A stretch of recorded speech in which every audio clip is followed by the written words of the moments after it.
সিরাজগঞ্জের বেলকুচিতে মাতৃভূমি কালচারাল একাডেমির প্রযোজনায় শিশুদের ছোটবেলার স্মৃতি ও আনন্দ উৎসব ফুটিয়ে তোলা হয়েছে নাটক পুতুলের বিয়ের মাধ্যমে। 25শে ডিসেম্বর মাতৃভূমি কালচারাল একাডেমির অডিটোরিয়ামে নাটকটি মঞ্চায়িত হয়। নাটকটি রচনা করেছেন বিদ্রোহী কবি কাজী নজরুল ইসলাম, নির্দেশনা দেন শাহানা মনির। অভিনয় করেন শিশুশিল্পী প্রিয়সী সাহা, ললিতা কর্মকার, তাহমিম হাসান নোভা, দিশা, পূর্ণিমা, দেবনাথ, অনুশ্রী বিশ্বাস ও জুথি। কোরিওগ্রাফির দায়িত্বে ছিলেন চিন্ময় সূত্রধর রিপন।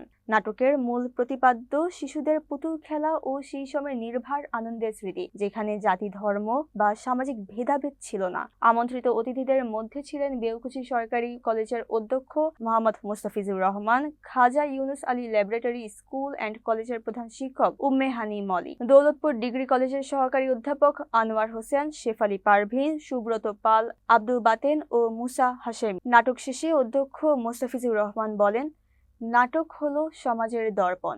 বেলকুচিতে আগে বহু মঞ্চ নাটক ও যাত্রাপালা হতো, কিন্তু এখন অপসংস্কৃতির কারণে এসব ধীরে ধীরে কমে গেছে। ভবিষ্যতে আরও বেশি এ ধরনের নাটক উপহার দিয়ে বেলকুচির সাংস্কৃতিক ঐতিহ্য ধরে রাখার আহ্বান জানাই।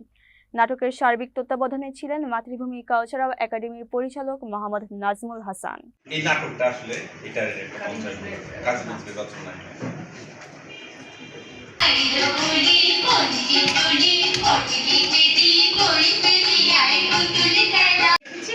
নামও তেমন রাখছে ফুসু উহারে দেখে আমার মাইয়া একেবারে সিকুর পাইরা উঠবো।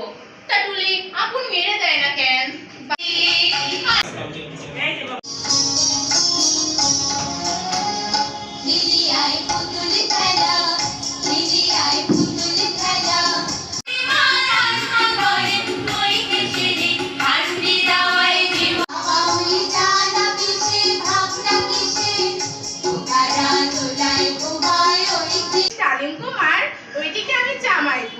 মা গো, কি হবে তাহলে? আমার ছেলে পুতুলের বিয়ে হবে কি করে? চুল নাই গোলাপ জলে আচার এ হয় উকুনার ঠ্যাংরা বটি বটি বটি সজনা রাতে কুনো কুটি হেনা শাড়ির ছড়ি